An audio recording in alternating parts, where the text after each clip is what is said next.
Nothing would make me happier than to come on television after my hiatus and lie to you with the fantasy narrative of my work digging in the ditch. Right, but that's not what you do. You're a truth teller. You just can't bring yourself to do that. I would diminish my credibility. Right now I'm working as an organizer of individuals, as a teacher, and as a fundraiser primarily. Real quick, I want to ask you one more thing about the farms. So how does it work? How do you guys make money? Like you talked about putting in $1 million investment in training the veterans. How does that work so that at the end of the line, you make money from that investment? I mean, as you know, the hottest vegetable in America right now is kale. I would say the next hottest vegetable after that is probably basil, and then you have your bok choy and your Swiss chard.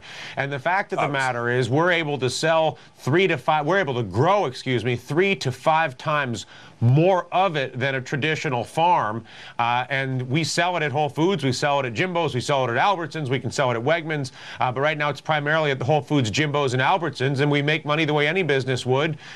We sell the produce. Every time we sell basil, every time we sell kale, that turns into cash money. That cash money turns into a salary and a bonus for the veteran operators and a yield for our investors. Would you sell it to Monsanto if they came with the right offer? Would we sell out to Monsanto, you say? Yeah. Well, we're not a good candidate for Monsanto because Monsanto, 70% of the toxins that affect produce or the pesticide that require the use of pesticides are soil-borne. Most people don't know this, obviously. And the benefit of being hydroponic is we don't use any soil, so we have no use for the chemical companies or the GMO seeds or any of their pesticides because the pathway by which pesticides and pests, which are the prerequisite for the use of pesticides, if there's no pests, then you don't need pesticides. If there's no pests, you don't need GMO seeds. And the hydroponic growing systems eliminate immediately 70% of those systems, or those problems, I should say, because, again, soil is the root of all pests, and we don't use soil. I have never learned more about farming than I just did right now in this segment. All right, Dylan, stay right there. I want to come back, talk to you about the state of the country, what you think of the banks right now, the media, etc. So we'll come right back.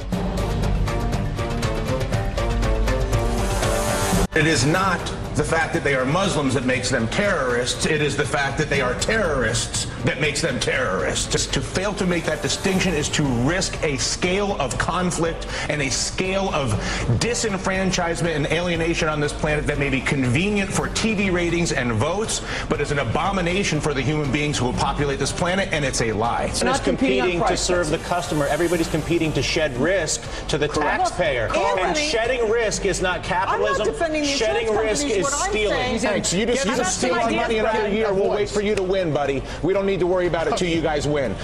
This is nonsense. That's the Dylan Ratigan I know and love. Dylan joins us now. Dylan, you seem like you mellowed out, man. I saw you said the other day that you should have been less aggressive. You're crazy.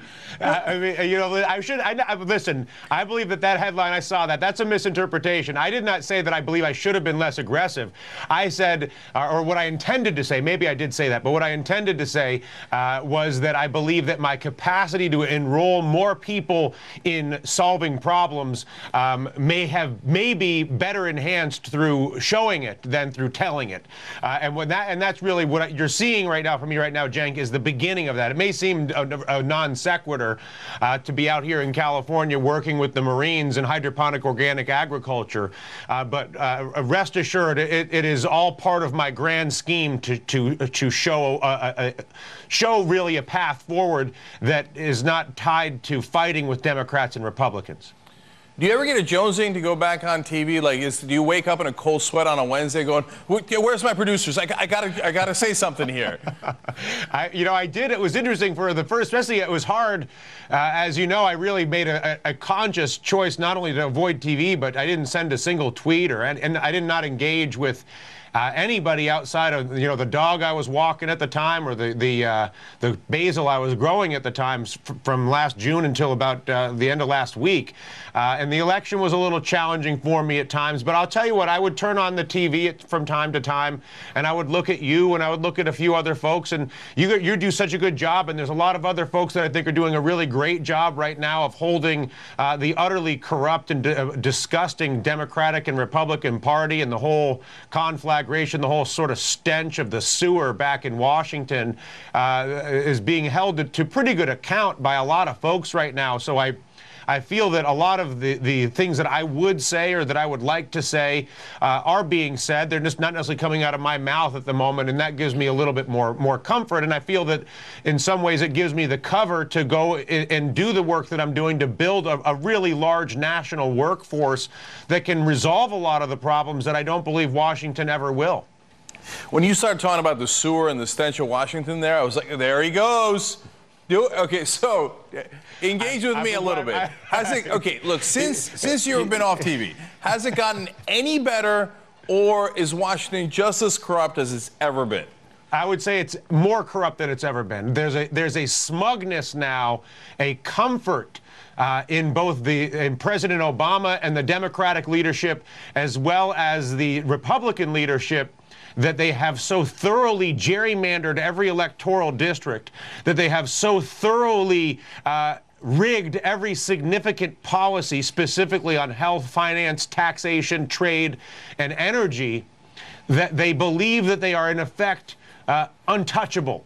That any meaningful reform that is plausible by virtue of the profound revelations of the past few decades in what we are capable of delivering so much more for so little by comparison, that there is a smugness in our political leadership that they are utterly protected, and the greatest thing that protects them is their capacity to demonize the other political party and enroll the American electorate in a debate as to who is the bigger bad guy, when the fact of the matter is, outside of gay marriage and taxing the 1%, the level of agreement on corrupt financial policy, corrupt healthcare policy, corrupt energy policy, corrupt policy making in general by virtue of the role of money in politics. I believe that there's never been more uniformity of agreement between both political parties, and I've never seen a more smug and disgusting group of individuals in my life, which is why I've moved 3,000 miles away, and I'm working really with a group of people that I view as the exact opposite, which is Marine combat veterans who are anything but smug, but they're awfully good at what they do.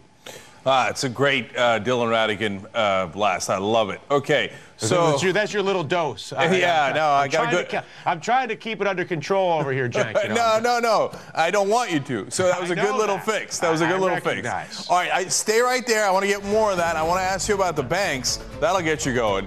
And I'm going to bring Tommy Chong back in for one of the most interesting conversations I've ever had in my life with Dylan Ratigan and Tommy Chong when we come back.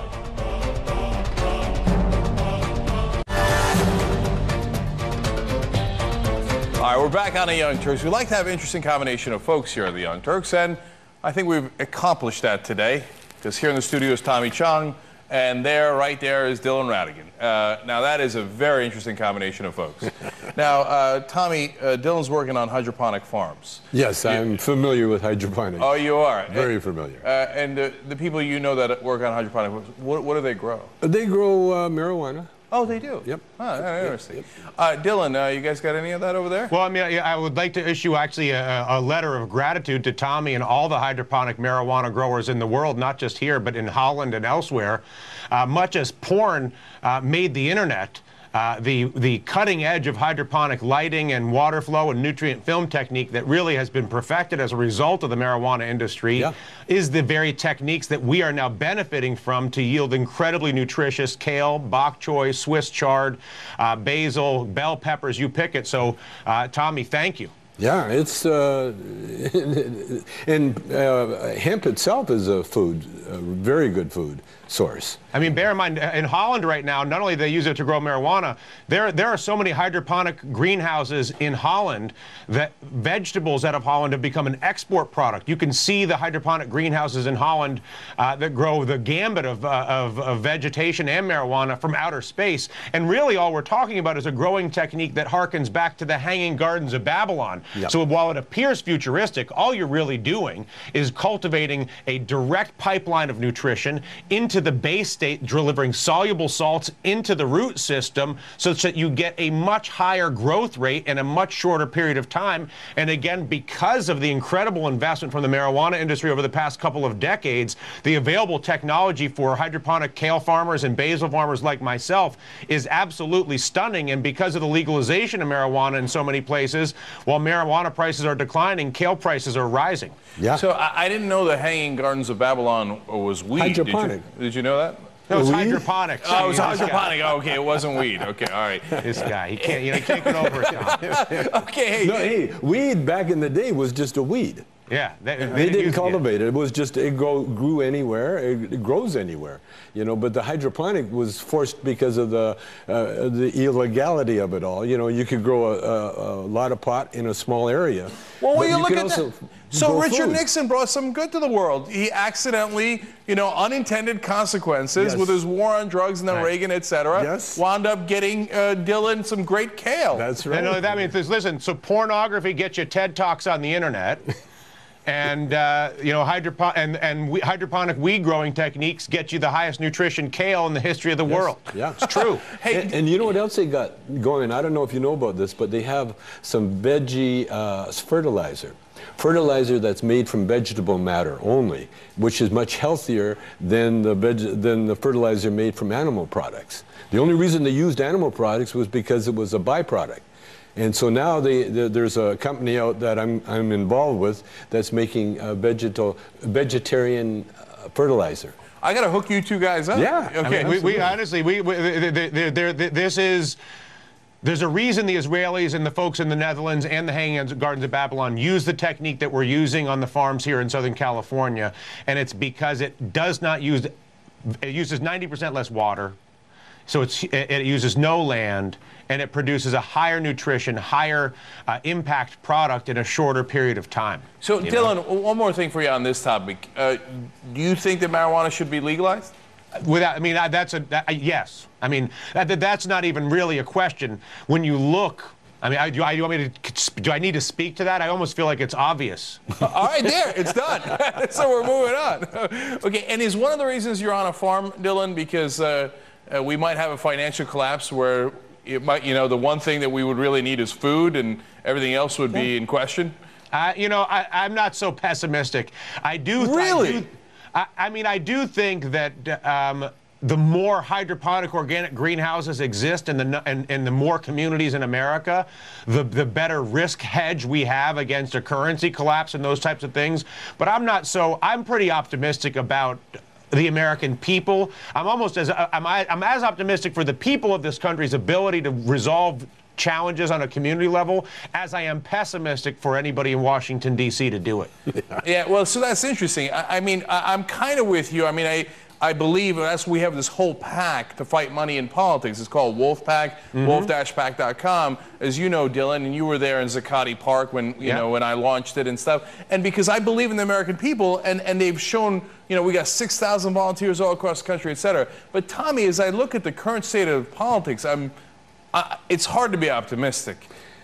Well, the thing is, you got to look at these guys are going to die eventually. You know. That's what we got to look forward to. Yeah, I mean they are. I mean they're going to die and they're going to change their mind. See, as soon as the wind blows in the right direction, they're going to change their mind and they're going to flip like they're flipping over gay marriage. They'll flip over all this other stuff too. No, but in gay marriage, we have the money. Progressives do. Money's more on our side. There's a lot of gay donors for the Democratic Party, but also even for the Republican Party. So, I mean, Dylan, do you think until we get money out of politics that we're going to be able to solve most of the issues in this country, especially about banking? I think that any issue that requires a major policy change, like banking, like the tax code, like trade policy, those three things specifically, will be very difficult to change until you get money out of politics. However, I do think issues like agriculture, I think issues like education, I think issues around energy independence that can be solved using more distributed network theory, like the greenhouse network or so many of the other things that so many Americans are working on, can be solved. And so, again, I think that Richard Branson kind of really made this point most effectively. When you're dealing with a corrupt and broken system, your instinct is to hurl yourself against it and try and tear it down. But that's not always the best instinct. Sometimes the better instinct is to acknowledge that you're dealing with a corrupt and broken system and then invest your energy in collectively building the bypass system that's going to be needed when the corrupt system collapses of its own weight. And my decision making at this point is driven through that sort of Richard Branson lens, if you will. All right. Which is what's the bypass system, you know? Yeah, we're out of time, unfortunately.